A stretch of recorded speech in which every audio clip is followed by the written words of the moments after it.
Jharkhand Idrisi front का पहला स्थापना दिवस आज दिनांक 12 नवंबर 2022 को बड़े ही धूमधाम से मनाया गया। साथ ही साथ मौलाना अबुल कलाम आज़ाद तथा महान कवि अल्लामा इकबाल की जयंती भी मनाई गई। इसको लेकर एक कार्यक्रम आयोजित किया गया। यह कार्यक्रम इदरीसिया कम्युनिटी हॉल हिंदपीढ़ी रांची में हुआ, जिसकी अध्यक्षता फ्रंट के संयोजक मोहम्मद आफ्ताब आलम ने किया। बतौर मुख्य अतिथि राज्यसभा सांसद डॉक्टर महुआ माजी थी। उन्होंने अपने भाषण से लोगों का हौसला बढ़ाया। कार्यक्रम की शुरुआत तिलावत कुरान और फ्रंट के झंडोत्तोलन से हुआ। आए हुए सभी अतिथियों का स्वागत किया और आए हुए सभी छात्र छात्राओं को मोमेंटो देकर सम्मानित किया गया। यह कार्यक्रम झारखंड इदरीसी फ्रंट के संरक्षक मोहम्मद सईद इदरीसी के हिदायत पर मोहम्मद आफ्ताब आलम के द्वारा किया गया। विशिष्ट अतिथि में मौलाना सैयद तहसीबुल हसन रिजवी, प्रोफेसर जमशेद कमर, शायर सुहेल सईद, मोहम्मद तौहीद, मोहम्मद इस्लाम, मोहम्मद गुलजार, हाजी गुलाम हुसैन, हाजी उमर, मोहम्मद सलमान, मोहम्मद नसीम, मोहम्मद समीम के अलावा इस मौके पर मोहम्मद तौहीद, मोहम्मद अफसर, मोहम्मद हसनैन, मोहम्मद परवेज, मोहम्मद जमील अख्तर, मोहम्मद सोनू, मोहम्मद तनवी, मोहम्मद मुजाहिद, मोहम्मद नौशाद, खालिद उमर, हाजी उमर, मोहम्मद हसीब समेत दर्जनों लोग उपस्थित थे। सबसे पहले तो मैं मौलाना अबुल कलाम आज़ाद जयंती और अल्लामा इकबाल साहब के जयंती दोनों को एक साथ हम लोग मना रहे हैं और इस मौके पर झारखंड इदरीसी फ्रंट का स्थापना आज पहला स्थापना दिवस हम लोग मनाया गया है। जो पूरे बिरादरी के जो हमारे गार्जियन हैं, हमारे पंचायत के सदर है, 84 है, सारे लोग मिल के आज हम लोग झंडा फहराए हैं, जो एक ऐतिहासिक पल रहा है। और मैं चाहूँगा कि ये जो झंडा फहरा है ये आने वाला हर एक साल इसी तारीख को हम लोग स्थापना दिवस मनाएंगे।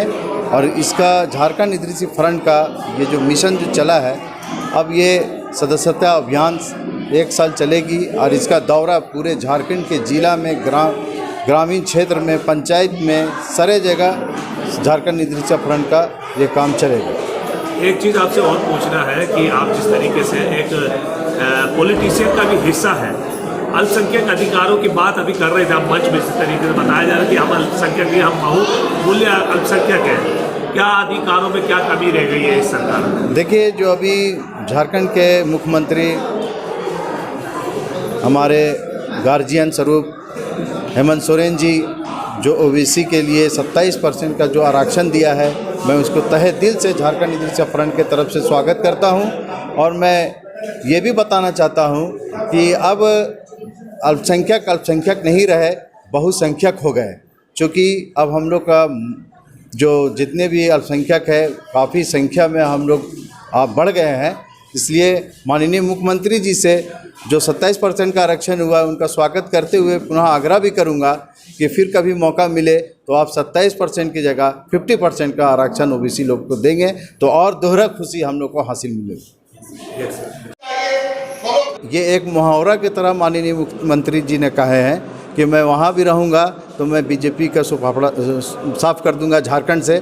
चूँकि भानु प्रताप शाही जी को भी लग रहा है कि वाकई अब हम लोग का सुपाड़ा साफ हो जाएगा, इसलिए विपक्ष है, विपक्ष तो काम है चुटकी लेना, भाई वो चुटकी लेते रहे। माननीय हेमंत सोरेन जी हमारे मुख्यमंत्री जो इतने हौसला अफजाई और बुलंद है कि वो किसी के बात से घबराने वाले नहीं है। विकास के राह पे वो दौड़ चुके हैं, विकास के राह में वो काम करेंगे।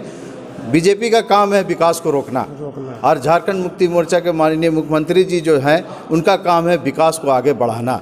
तो क्या लगता है कल 1932 सदन में जैसे पारित हुआ है, कितने लोगों को इससे फायदा होगा, कितने लोगों को नुकसान पहुंचेगा? 350 करोड़ जनता के लिए ये पारित किया गया है, सभी को इसमें फ़ायदा होगा। और जो लोग लग रहा है कि जिनको लग रहा है कि हमको फ़ायदा नहीं होगा, इससे साफ जाहिर है कि वो उनके विपक्ष के पार्टी हैं, इसीलिए बोल रहे हैं कि हमको फ़ायदा नहीं होगा। लेकिन वो भी फ़ायदा लेंगे, लेकिन बोलेंगे नहीं कि हमको फ़ायदा हो रहा है।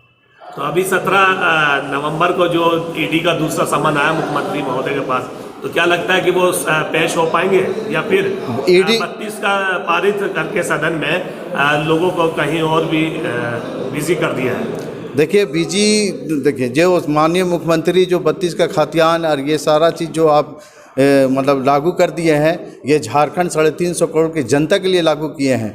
और रहा बात ईडी का, जो 17 तारीख का जो संबंध जारी किए हैं, उनका काम है संबंध करना और लोगों का काम है उसका जवाब देना। हाथी चलती है, कुत्ता भूकता है, हाथी मुड़ के नहीं देखती है कि वो कौन भूक रहा है।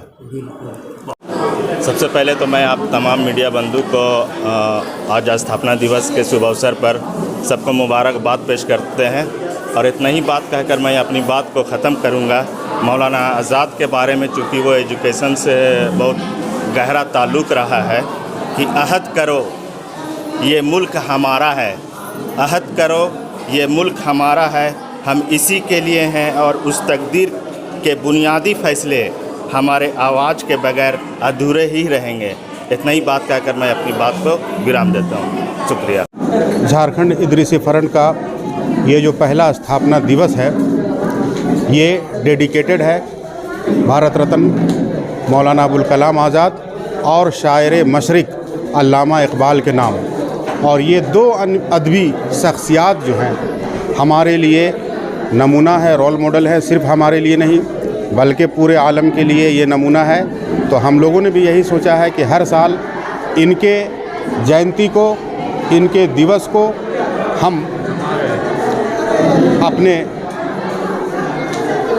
यौम तासीस के तौर पर हर साल इसी दिन आयोजित करेंगे। और हर साल जो है तालीम की दुनिया में और अदब की दुनिया में काम करने वाले लोगों को इसमें जो है ऑनर किया जाएगा, हौसला अफजाई की जाएगी और उनको सम्मानित किया जाएगा।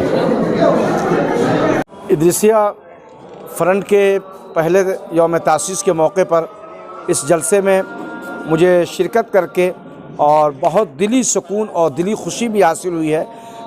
जबकि हम लोग जिस बच्चों को ये समझते थे कि ये बच्चे इस लायक नहीं होंगे, मगर बच्चों ने जो प्रोग्राम पेश किया है, चाहे वो तकरीर का रहा हो, चाहे कल्चरल का प्रोग्राम रहा हो, इससे मैं कह सकता हूँ कि आने वाली नस्ल के लिए हम लोग बहुत कुछ उम्मीद कर सकते हैं।